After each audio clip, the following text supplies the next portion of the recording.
Cristologia é o estudo bíblico e sistemático da revelação divina sobre a pessoa e a obra de quem? Do Redentor.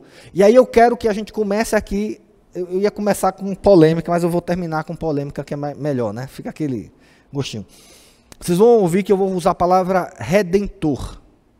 E eu não estou usando a palavra Jesus. É de propósito. Lá na frente eu solto a polêmica para vocês entenderem. Então, Cristologia não é um estudo sobre Jesus. É um estudo sobre o Redentor. Pastor, é a mesma pessoa? Sim. É a mesma coisa? Não.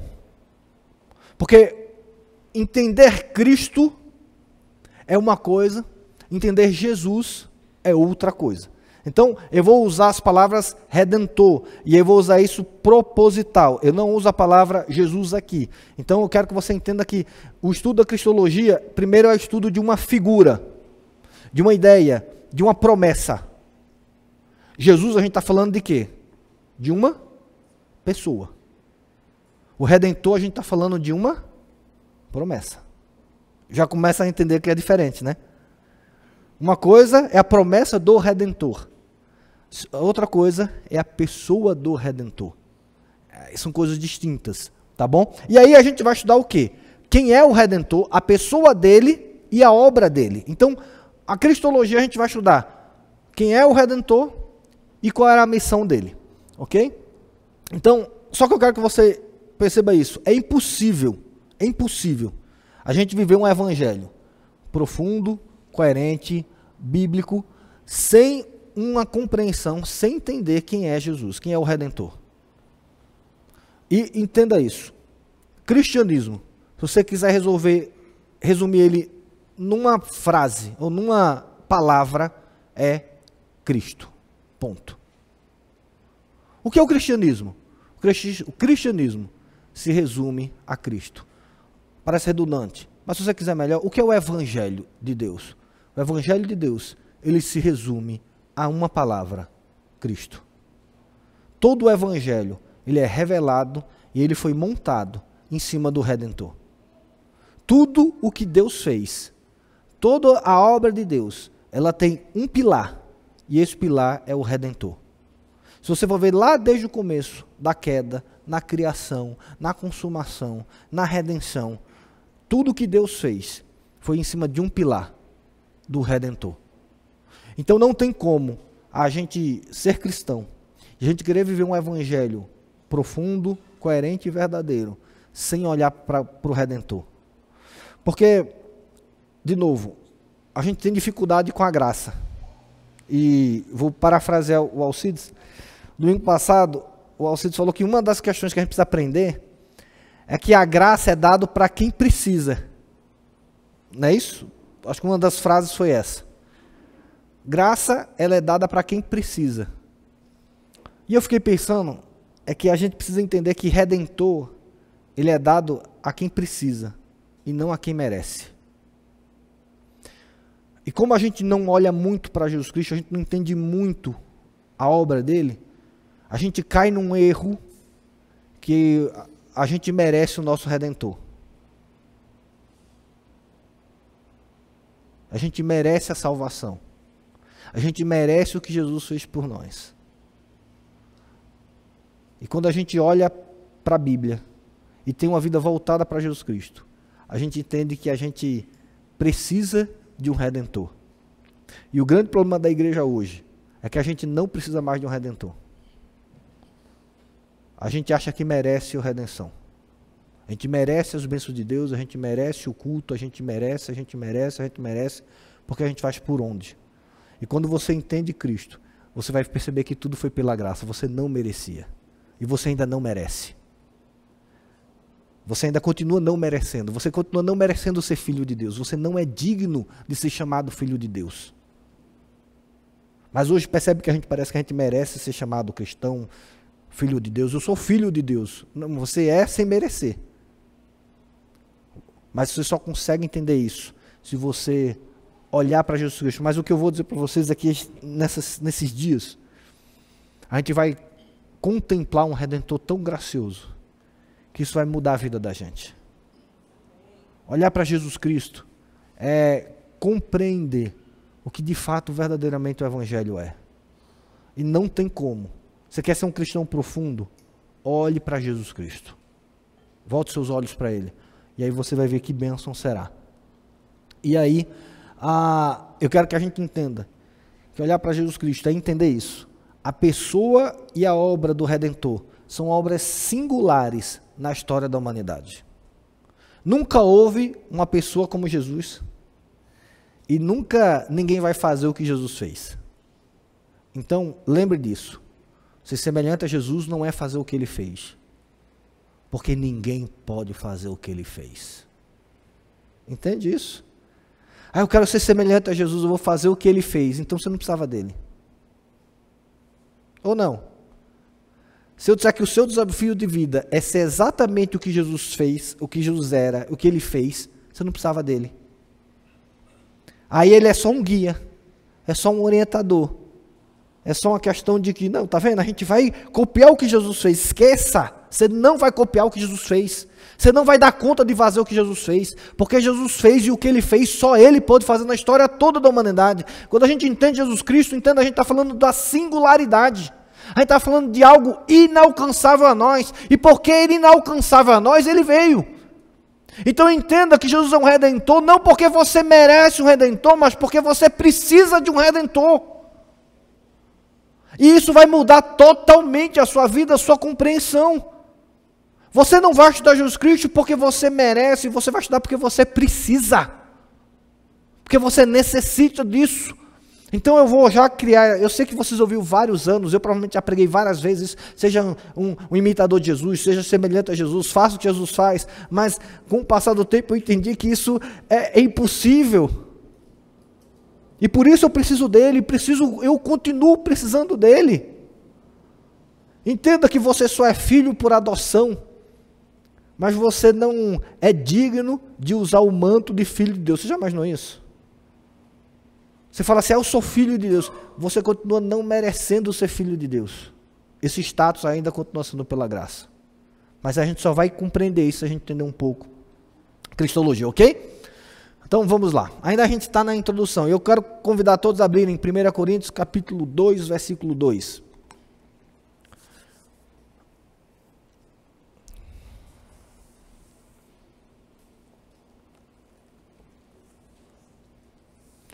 Eu vou ler um pouco mais, eu vou ler do primeiro ao terceiro, só para a gente ter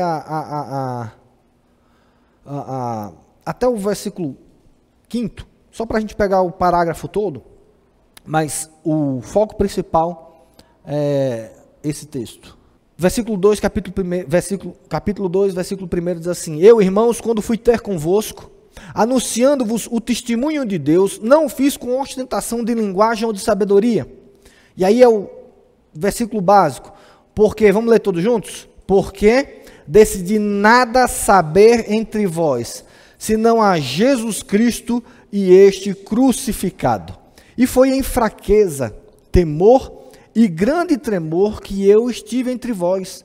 A minha palavra e minha pregação não consistiram em linguagem persuasiva de sabedoria, mas em demonstração do Espírito e de poder, para que a vossa fé não se apoiasse em sabedoria humana, e sim aonde? No poder de Deus. Entenda que aqui o poder de Deus para o apóstolo Paulo é exatamente Cristo e este crucificado. E aí o apóstolo Paulo vai dizer assim, porque eu decidi conhecer nada, absolutamente nada. Eu preguei entre vocês, não usei sabedoria de linguagem, não usei filosofias, eu não usei nada, porque eu decidi apenas uma coisa. O quê? Cristo e este crucificado. Então, o que o apóstolo Paulo fala é que ele decidiu, em Corinto, apenas compreender uma coisa: a pessoa e a obra de Jesus. Cristo, ele está falando de quem Jesus é. E este crucificado, o que ele fez. Então, o apóstolo Paulo vai dizer, para que a vossa fé não fosse firmada, fundamentada na sabedoria humana, mas para que ela fosse fundamentada no poder de Deus, que é a salvação de todo homem para aquele que crê, eu decidi conhecer apenas isso. Então, o nosso convite nesses dias é que a gente tem esse foco na nossa vida. Conhecer o quê? Cristo e este crucificado. Então, por quê? Porque primeiro esse é o principal conhecimento do cristianismo. Não tem conhecimento maior no cristianismo do que a pessoa e a obra de Jesus. Veja que buscar entender Deus a parte de Jesus Cristo é loucura. Entender a salvação a parte de Jesus Cristo é loucura. Entender o Espírito Santo a parte de Jesus Cristo é loucura. Entender a escatologia a parte do Espírito de Jesus é loucura. É essencial, é o principal. A pregação do Evangelho, ela não é teológica. Ela é cristocêntrica. O que é que você precisa conhecer para ser salvo? Cristo e este crucificado. E mais o quê? Mais nada. Para salvação, mais nada. No céu, ninguém vai perguntar quantos livros de teologia você leu, quantos livros de autoajuda você leu, o que é que você conhece sobre a vida cristã e a experiência cristã, para ir para o céu.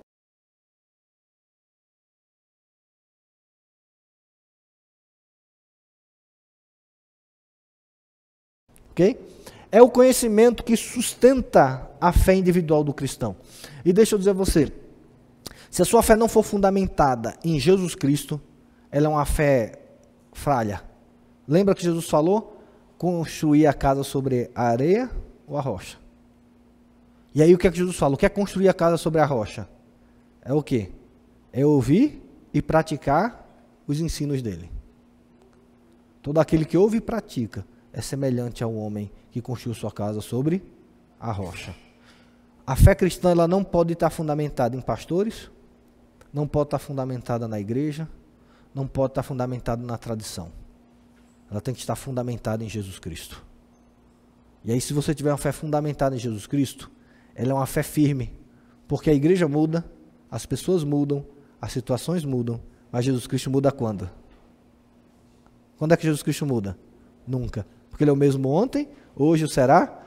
Então, se o seu momento de vida mudar completamente, Jesus não mudou. Então, sua fé vai ficar firme do mesmo jeito. Então, não é que você vai mudar a sua fé pelas circunstâncias. É que a sua fé vai te ajudar a ver as circunstâncias de uma maneira diferente. Porque sua fé está fundamentada em Jesus Cristo. Ela não está fundamentada na sua alegria, ela não está fundamentada no seu prazer, ela não está fundamentada nos seus problemas, ela não está fundamentada na sua família, ela não está fundamentada nos seus filhos, ela não está fundamentada na sua educação. A fé que é fundamentada em Jesus Cristo, ela é inabalável, porque ele não muda. A igreja pode mudar, mas Jesus Cristo não muda. E aí, se você tem uma visão de fé, não baseada na sua igreja, mas em Cristo, mesmo com a igreja mudando, você continua firme. E aí você começa a entender que ou você é agente de mudança daquela igreja, ou você vai sair daquela igreja. Por quê? Porque está fundamentada em Cristo, e não no pastor. Porque, como eu falei, uma vez eu já falei um negócio que hoje eu estou desfazendo. Já preguei muito, seja semelhante a Jesus Cristo, faça o que Jesus Cristo faz, você vai se dar mal. Você vai ficar me ouvindo? Não, mas a minha fé é fundamentada em Jesus. Não é o pastor, é Jesus Cristo. Então quem vai me fazer membro dessa igreja? É Jesus Cristo. Ah, mas o pastor, o problema dele. Ele vai prestar conta. Eu continuo firmado em Jesus Cristo. Mas o pastor mandou a gente sair aqui pulando de um pé só, o problema dele. Faça o que você quiser. Eu não faço isso, porque minha fé é fundamentada em Jesus Cristo. Eu lembro uma vez, só abrir um parênteses. Tinha acabado de chegar em Brasília e fui assistir uma palestra de Daniel Mastral. Acho que o Marcos estava lá também. Mas a palestra, a Ana estava. E a palestra em si, ok, não é o problema. O problema é que a gente chegou numa igreja bem neopentecostal. E eu cheguei, né, tudo bem, vamos aprender, vamos ouvir. Eu queria ouvir muito o Daniel Mastral. Mas tinha uma tal de uma marcha profética lá, que não foi o Daniel Mastral que fez, mas foi a igreja. Que eu olhei e fiz assim, não vai dar certo.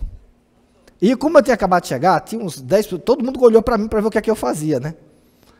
E aí na hora, eu sentado estava, sentado continuei, sentado fiquei o tempo todo. Se dependesse da minha marcha para o diabo ser derrotado naquele dia, o diabo não foi derrotado naquele dia. E tinha um tal de dar uns 7 passinhos para a direita, uns 7 passinhos para a esquerda, botar a mão no coração, botar a mão na cabeça, fazer não sei o quê, e uns gritos doidos. E eu não fiz. Mas pastor, que falta de educação, não é? Não, falta de educação é dele me obrigar a fazer uma palhaçada dessa. Porque é o seguinte, se ele acredita naquilo, ok, faça. Se você não acredita, é em vão. Se não, você não acredita naquilo, não faça. Ah, mas o pastor mandou plantar bananeira. Se você não tem fé naquilo, não faça. Porque o evangelho, o resultado do evangelho é na fé e não no ato. Então, do que adiantava eu começar a marchar, a fazer aquelas piruetas, tudo que lá, e de fato, o pastor acreditava naquilo, ele tem que fazer. Se ele acredita naquilo, ele tem que fazer. Eu não acredito. Então, eu fazer ali seria uma palhaçada, vamos brincar assim. Eu estaria brincando com Deus. Por quê? Porque eu não acredito naquilo. Veja, meu irmão, se você chegar aqui na frente e o pastor chegar, olha, meu irmão, para você receber a bênção, como eu já ouvi, você tem que ficar com a mão assim na hora da oração, porque se você não ficar assim, você não recebe a bênção. Veja, se você não acredita nisso, você ficar assim, não adianta. Não, pastor, mas o pastor falou, né? Eu não acredito, mas na dúvida, deixa eu dizer a vocês, na dúvida não adianta o evangelho. Na dúvida quem perde é você. Você não ganha no evangelho por fazer qualquer coisa. Você ganha se o fizer pela fé. Ah, eu não acredito que estender a mão assim, mas está todo mundo estendendo a mão assim, pastor. E você? Não, porque eu vivo pela quem? Pela fé. Minha fé está fundamentada em quem? Em Jesus Cristo. E não é no pastor. Ah, mas vai ficar feio, não vai? Feio para ele. Porque ele está querendo tomar o papel de Jesus Cristo na sua vida. O pastor não pode chegar para você e impor. Sabe aquela ideia de que, meu irmão, fale para o seu irmão, porque se você não falar para ele, não adianta. Se você não acreditar, não adianta nada. Por isso eu tenho muita dificuldade quando o pastor vire para o irmão e fale. Deixa eu ouvir primeiro. Porque se eu não acredito naquilo que eu vou falar, eu repetir porque o pastor está repetindo, qual é a eficácia disso? A gente não para criticar, mas a gente critica os católicos porque eles rezam e só rezam, não oram, porque só repete, não é do coração. Mas a gente fica repetindo o que o pastor fica falando no culto, sem acreditar, não é a mesma coisa? Repita para o seu irmão, aí você repete. Você não acredita em nada daquilo, é uma reza. Então, se a sua fé for firmada em Jesus Cristo, essas situações elas mudam, mas você continua firme. Não é que você é melhor do que as outras pessoas, não estou dizendo aqui que você não pode marchar, vocês entendem isso, não é? Eu não estou dizendo que você não pode falar para o irmão o que o pastor pediu para você falar. Você entendeu isso? O que eu estou falando é, se você fizer, faça por quê? Pela fé. Porque você entende que isso é a realidade daquilo que Deus quer para a sua vida. Não porque o pastor está mandando. Porque se você faz porque o pastor está mandando, a sua fé está alicerçada em quem? No pastor. Eu estou falando, óbvio, de questões essenciais, tá? Não daqui a pouco vou dizer, pastor, você pediu para ficar em pé, não vou ficar em pé. Não, né? O pastor pediu para vir aqui para frente, não vou ficar aqui para frente, porque não é isso também, tá? Não estou dizendo aqui desacredite, a palavra está na frente. Enquanto eu estou falando que tem questões que são de fé, que você fazer por fazer, não adianta nada. Aí você brinca, mas a gente já teve uma vez no culto que teve um pastor que falou assim, vamos orar, bote a mão na sua cabeça, a mão no coração, porque senão a oração não funciona. Aí você fica nervoso, você não sabe se vai lá para frente, fala, pastor, obrigado pelo seu dia, né? Não precisa fazer essa oração não, porque se você acredita que se você não botar a mão na cabeça e a mão no coração enquanto ora não vai funcionar, a gente tem um problema sério de teologia aqui. Aí você tem que ficar, né, para ser educado para o pastor, que ele está insistindo tanto, mas entenda que tudo isso são um reflexo de que a fé cristã não tem que dar nada a ninguém. Nada a ninguém. Deixa eu dizer a vocês, meus irmãos, se você tiver que ser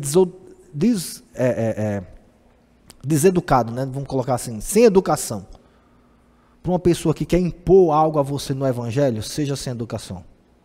Porque só quem pode impor alguma coisa ao evangelho a você, quem é? Jesus Cristo. Esse conhecimento é fundamental na fé individual do cristão. Não pastor, igreja, teologia histórica. É através desse conhecimento que o Espírito Santo produz transformação na vida pessoal dos discípulos de Jesus Cristo. Você quer conhecer a obra do Espírito Santo? Conheça primeiro Jesus Cristo.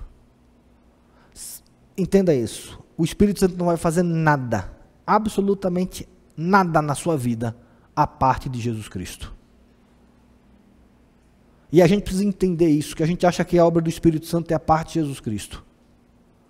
Que a gente acha que o Espírito Santo vai dar dons espirituais a gente porque a gente quer, porque a gente gosta. Não, ele vai dar os dons espirituais naquilo que Cristo, que é o rei da igreja, que é o cabeça da igreja, quer que a igreja tenha. Então, até o relacionamento com o Espírito Santo, ele só vai fazer sentido para você se você tiver uma cristologia correta. Porque tudo que o Espírito Santo vai fazer no seu coração e na sua vida, necessariamente vai passar por Jesus Cristo. Mas aí isso já é pneumatologia. Quando a gente for estudar pneumatologia, aí a gente vai entender isso aqui melhor. Mas entenda isso. Tudo que o Espírito Santo vai produzir na perspectiva de Jesus Cristo e este crucificado. Então, a cristologia, ela vai estudar a pessoa do Redentor, e aí a gente vai estudar em duas ideias. Primeiro, é o Redentor e a Trindade. A gente vai começar o nosso curso falando sobre Trindade. Eu vou explicar tudo para vocês não vão ter dúvida nenhuma sobre Trindade no próximo domingo, tá certo? E aí a gente vai sair daqui fera, explicando para qualquer pessoa. A gente vai dizer, Trindade é um negócio muito simples, entendeu? E a gente vai entender as naturezas de Jesus. A gente vai entender que Jesus era uma pessoa que tinha duas naturezas, uma humana e uma divina. E eu garanto a você, 99% das nossas dúvidas e questões com Jesus está ligada às naturezas dele. E não ao que ele fez, porque o que ele fez é muito tranquilo para a gente. Ninguém pergunta assim, por que Jesus perdoou as pessoas? Você já teve essa crise? Nunca ninguém chegou para mim, mas pastor, por que Jesus perdoou as pessoas? Estou injusto isso. Mas a ideia de que por que Jesus orou? Tem 1000. E por que Jesus orou tem a ver com a natureza dele. Mas se ele é Deus, por que ele precisava orar? Já percebeu isso? Toda a sua crise com Jesus normalmente tem a ver com a natureza humana e divina. Por exemplo, nesse curso o Alcides vai responder a pergunta que ele nunca respondeu. Quando as pessoas perguntaram assim, Jesus, é hoje que vai começar o dia? Aí Jesus, é hoje que vai inaugurar o reino? Qual é a resposta de Jesus? Eu não sei. Pronto, o Alcides vai responder nos próximos domingos, que ele sempre foge dela, mas ele vai responder. Porque a pergunta é, Jesus falou, eu não sei. Aí a gente fala assim, mas espera aí, ele não era Deus, então como é que ele não sabia? Veja que a crise nossa em relação a quem Jesus é. Porque o fato é que ele já falou, ele não sabia, ponto. Acabou a discussão, eu não entendo por que essa discussão. Mas ele não era Deus, ele falou, ou então você vai dizer assim, ele é Deus e mentiroso, ou ele era Deus e também não sabia, ponto. Mas eu não entendo isso, bem-vindo ao clube, amigo. Às vezes a gente entende que essa é a nossa crise, a gente quer compreender e entender, não, mas a gente tem que aceitar quem Jesus Cristo é. Então a gente vai estudar as duas naturezas, porque aí a gente vai entender a maioria da nossa crise com Jesus Cristo. Entendeu? E aí a gente vai entender se ele fazia como homem, se ele fazia como Deus, e a gente vai responder todas essas questões. Mas isso é estudando a pessoa de Jesus Cristo, as naturezas dele. Tá bom? E é muito simples também, a gente só teve 4 concílios para resolver isso na igreja cristã, uns 500 anos de estudo e de briga, a gente vai resolver isso em um domingo, não se preocupe, tá certo? É coisa simples. Né?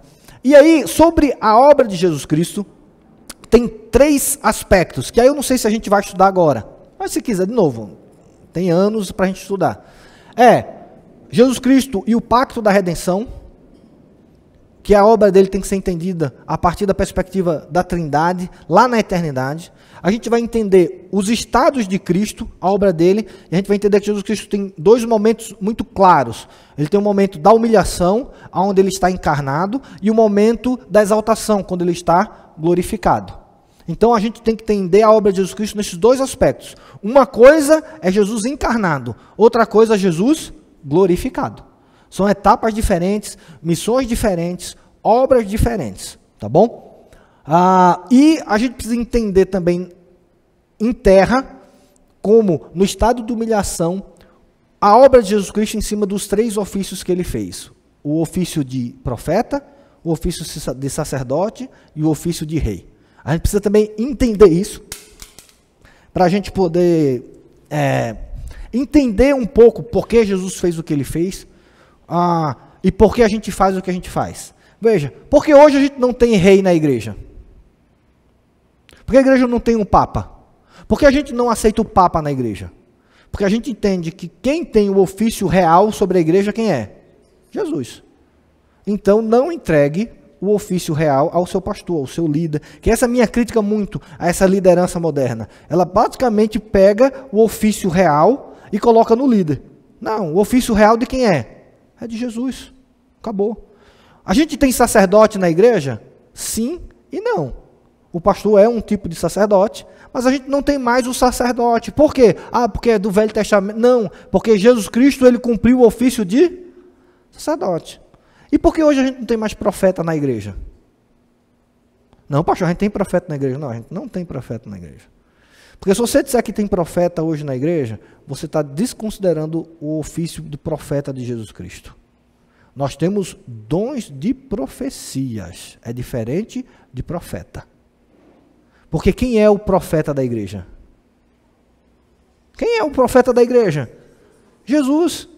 Quem é que a gente tem que olhar? Quem é que ensinou o verdadeiro sobre o evangelho? Quem é que importa? Veja, o que o apóstolo Paulo dizendo é, o que importa é conhecer a quem? A Cristo e este crucificado. Por quê? Porque ele é o profeta de Deus. Ele é o porta-voz de Deus. Ele é a melhor revelação que podemos ter de Deus. É Jesus Cristo. Entenda isso. E aí você hoje, a igreja, precisa de profeta? Não, porque nós já temos o sumo profeta. Jesus Cristo fala e continua falando. E aí você não precisa de profeta. Se vierem profecias, ok. Vieram, Deus falou, Deus revelou para você, maravilha. Mas você não necessita. E hoje, por isso que nós não temos e nós não aceitamos o ofício de profeta como era no Velho Testamento. Então, quem tem um dom de profecia é o quê? Um membro da igreja que tem dom de profecia, ele não é profeta. Assim como um pastor não é um sacerdote. Assim como o pastor não é rei. A gente não coroa o pastor, diz, olha, agora é o rei. Não, ele é o líder. Ele tem um dom de liderança. Então, é importante a gente entender essas coisas, porque se a igreja começa a dizer assim, não, ainda existem profetas, a gente está dizendo que o ofício profético em Cristo não existe. Muito complexo? Não, já falei que eu ia terminar com as polêmicas, entendeu? E aí, são coisas distintas, porque ofício é uma coisa, porque se alguém recebe o ofício de profeta, ele não está. Isaías estava profeta ou ele era profeta? Em algum momento ele deixou de ser profeta? Não, porque ele recebeu esse ofício de Deus. Alguém que fala uma profecia, ele está, ele fez. Entende a diferença de ofício? Quando Davi é coroado rei, agora ele é rei. Ele tem um ofício, ninguém tira mais isso dele. O tempo todo, com os certos e os erros, ele é rei. Entenda aqui, e aí eu quero que a gente entenda isso. Quando a gente entende cristologia, o nosso reinado, a nossa dependência e os nossos ouvidos estão totalmente voltados para Jesus Cristo. Quem é o nosso rei? Jesus. Quem é o nosso mediador? Jesus. Quem é o nosso professor? Jesus. Por isso, só Ele e Ele crucificado. Ok? Alguma dúvida? Alguém quer? Vai anotando aí para a gente ir respondendo, tá? Sem problema. Então, vamos entender um pouquinho só a pessoa do Redentor? Abram aí em Lucas, capítulo 1, versículo 31 a 35. Meu tempo já está acabando, né? Tá vendo? Dá para vocês conseguem ler? Se vocês conseguirem ler, a gente pode ler aqui. Aqui é o anúncio do anjo do nascimento de Jesus Cristo. Eu quero pegar aqui porque a gente vai ver que algumas expressões que o anjo passa, que Deus mostra, ela vai revelar essa natureza de Jesus Cristo. Ele diz assim, eis que conceberás, isso é o anjo falando para Maria, e darás luz a um filho, a quem chamares pelo nome de Jesus. Entenda, porque eu não uso a palavra redentor, e não Jesus. Porque Jesus, ele fez o quê? Ele nasceu. Se você falar que Jesus tinha na eternidade, ele não nasceu, ele apareceu. Tem Jesus no Velho Testamento? Vamos para as polêmicas. Não. Não tem Jesus no Velho Testamento. Por quê? Porque Jesus o quê? Nasceu. Se você disser que Jesus já existia antes, você pode questionar o nascimento de Jesus. Ué, se Jesus existia na eternidade, então ele só apareceu. Ele não nasceu. Ele não assumiu a natureza humana. Ele simplesmente se moldou. Aí a gente não está falando mais de uma encarnação. A gente está falando agora de uma cristofania, de uma teofania. Ele apareceu, ele assumiu a forma. Entende a diferença disso? Qual a diferença de encarnação para uma cristofania ou uma teofania? É que na teofania Deus assume a forma. Na encarnação Deus assume a essência, o que não existia passou o quê? A existir. Deixa eu perguntar a vocês, a natureza humana de Jesus é eterna? Na eternidade Jesus era homem? Era ou não era? Não. Então o que foi que aconteceu? Jesus mudou? Porque Jesus não existia. O que existia é a segunda pessoa da Trindade. Porque Jesus, a gente vai terminar com isso, é a segunda pessoa da Trindade o quê? Encarnada. Houve o tempo que Jesus não existia. Existia a segunda pessoa da Trindade. Porque você não pode pensar em Jesus sem pensar em quê? Porque se você pensar em Jesus antes da encarnação, Jesus não é 100% homem. Não é isso? Se Jesus já existia antes da encarnação, Jesus não é 100% homem. Ele não precisa nem ser homem, na verdade. Ele já existia. Por isso que a gente faz essa diferença. Ah, pastor, significa agora que alguém falou que Jesus está no Velho Testamento, é um herege? Não, meu irmão, só entenda que as pessoas estão usando como sinônimo Jesus e a segunda pessoa da Trindade. Ok, isso aí, não vamos matar ninguém por isso, não vai precisar fazer uma fogueira por causa disso. Mas, corretamente, Jesus é a segunda pessoa da Trindade o quê? Encarnada. Porque ele é 100% homem. E na eternidade ele era 100% homem? Ok? A gente vai, eu sei que vamos ter várias aulas para a gente discutir isso, tá certo? Você já começando a ficar nervoso aqui, como é que faz, entendeu? No próximo domingo pode ser qual você vir aqui de aula no nosso lugar. Mas aqui, então ele falou assim, este será grande, será chamado Filho do Altíssimo. Deus, o Senhor, lhe dará o trono de Davi, seu pai. Ele reinará para sempre sobre a casa de Jacó, e o seu reinado jamais terá fim. Então disse Maria ao anjo, como será isso? Pois não tenho relação com homem algum. Respondeu-lhe o anjo, descerá sobre ti o Espírito Santo, e o poder do Altíssimo te envolverá com a sua sombra. Por isso também, o ente santo que há de nascer, será chamado o quê? Filho de Deus. Então aqui, na proclamação, a gente vai perceber duas coisas. Ele diz que ela conceberá e dará à luz a um filho. Alguém da mesma essência dela. Quem iria nascer seria um ser humano. Por isso precisou de quantos meses de gestação? Por isso que o corpo precisou ser formado. Por quê? Porque o que não existia passou a existir. É importante você entender isso. A encarnação é o nascimento de um ser humano exatamente como nós. Ali, o corpo de Jesus Cristo foi formado. Ali, Jesus começou a nascer. Não foi do tipo, um robô, né? Que foi sendo formado, e aí quando deu tudo certo, você pegou o programa, formatou, e ali botou a mente e agora começou a andar. Não, não é isso. E houve um nascimento. Eu quero que vocês entendam isso. Porque a encarnação é a maior prova de amor. Porque Jesus, a segunda pessoa da Trindade, ele verdadeiramente teve que se tornar um homem. Ele, vamos colocar assim, ele mudou. Bem entre aspas, tá? Você não fala, mas Deus não muda. Entenda bem. Ele mudou. Ele passou a ser humano como nós somos. Já imaginou que humilhação?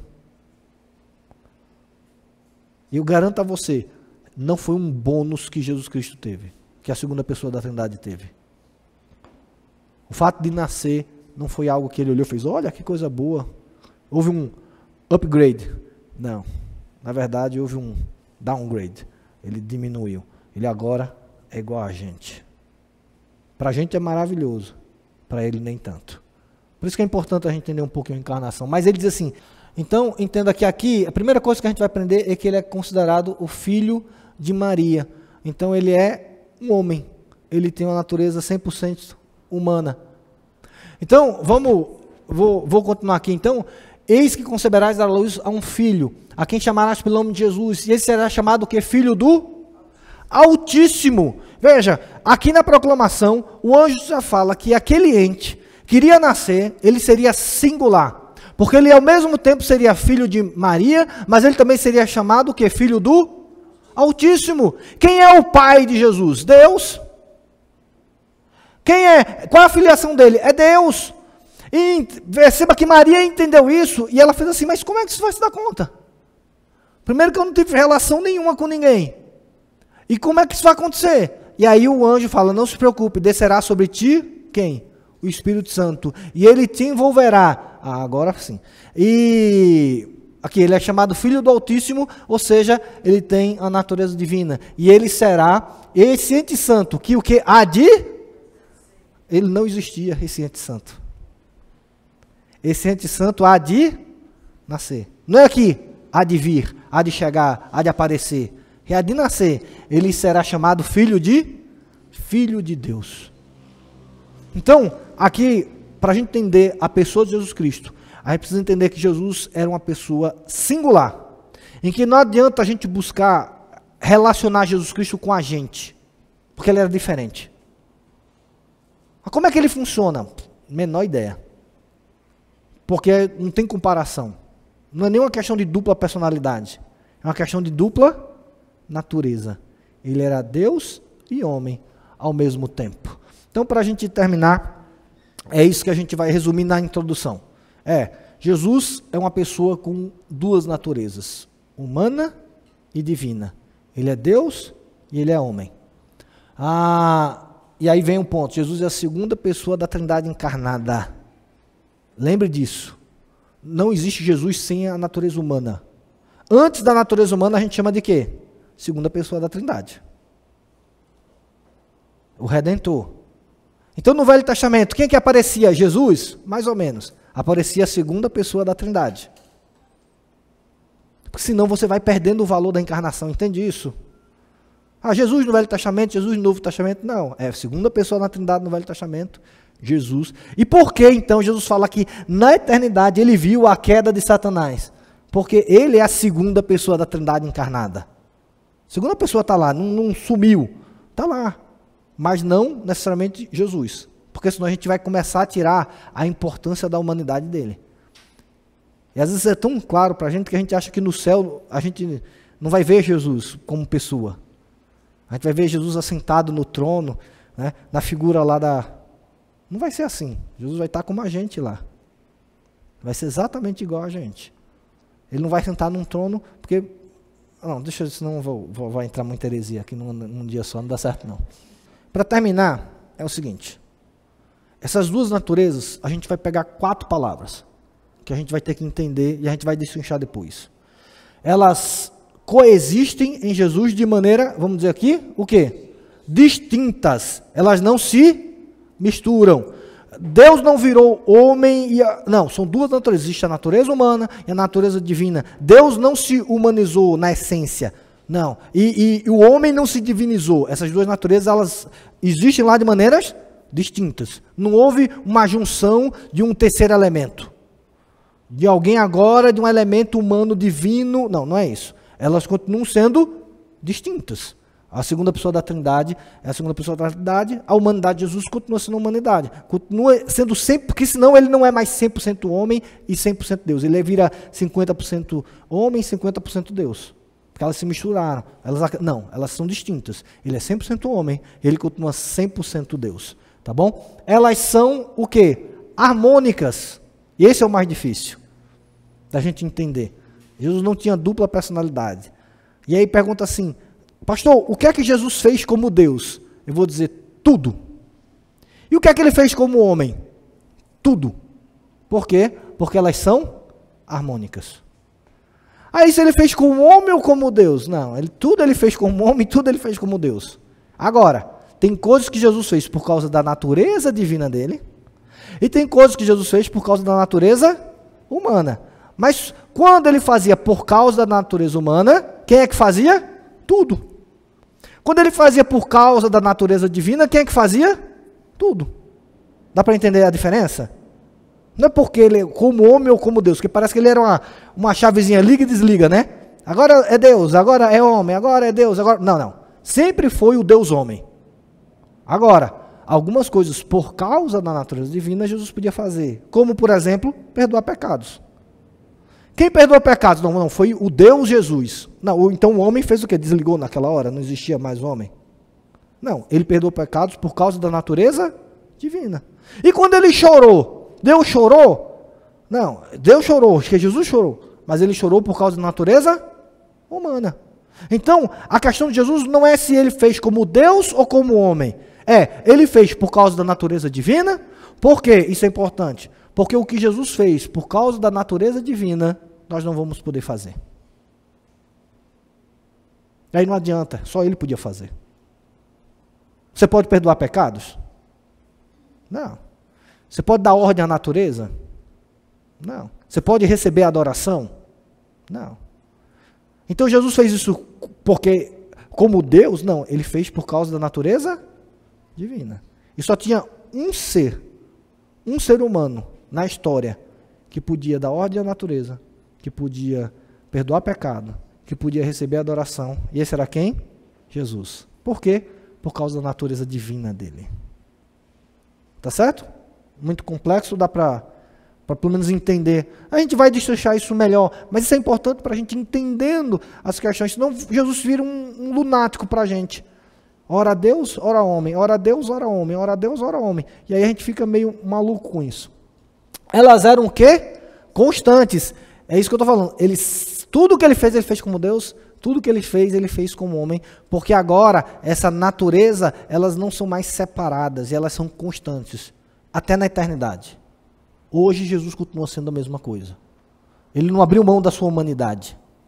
Ele não abriu a mão do ser humano que ele é. Ele continua sendo constante o tempo todo. Então termina essa ideia de ora. Não, sempre, tudo que ele fez como o Deus homem. E elas eram plenas, como a gente já falou. Ele era 100% homem e ele era 100% Deus. O tempo todo. Então Jesus era uma pessoa 200%? Não é isso? Não, não é matemática. Tá certo? E algumas coisas que a matemática nos ajudam. Às vezes a gente fala assim, mas como é que Deus, ele pôde ficar encarnado? Como é que a gente pôde colocar Deus, o eterno, dentro de uma pessoa? O infinito dentro do finito. E aí Deus deu a matemática da gente para a gente entender isso. Veja, na matemática, a Lara está aprendendo isso, você vai ter os números inteiros, não é isso? Quais são os números inteiros? 1, 2, 3, 4, 5. E se você pegar uma régua, a medida, o 1 para 2, ele é limitado, é finito, certo? Quantos números cabem dentro desse finito? Quantos números cabem entre 1 e 2? A matemática diz que cabem infinitos números, mesmo sendo finito. Deus colocou para a gente algumas coisas para que a gente entenda que pode existir o infinito dentro do finito. Assim como entre 1 e 2 tem infinitos números, num ser humano estava toda a divindade lá dentro. E ele se tornou o nosso Redentor. E é isso que a gente vai estudar. Porque o que importa? O que importa é conhecer Cristo e esse crucificado. Amém? Amém. Amém. Então, para terminar, só esse último versículo, quando a gente fala disso. Filipenses 2, 6 e 7, que termina dizendo assim: pois ele, Jesus, subsistindo em forma de Deus, não julgou como usurpação o ser, o quê? Igual a Deus. Antes, a si mesmo se esvaziou, assumindo a forma de servo, tornando-se em semelhança de homens e reconhecido em figura humana. Ele é o nosso Redentor, é o Deus que se tornou homem, para que pudesse nos representar e fazer aquilo que nós não poderíamos fazer. Que Jesus nos abençoe sempre. Esse é o começo, é só a introdução, é um geralzão. O que é que a gente vai fazer agora? Próxima aula, a gente vai estudar sobre o Redentor e a Trindade. A gente vai começar a entender um pouco sobre a Trindade divina, mas aí é só o spoiler para a próxima aula.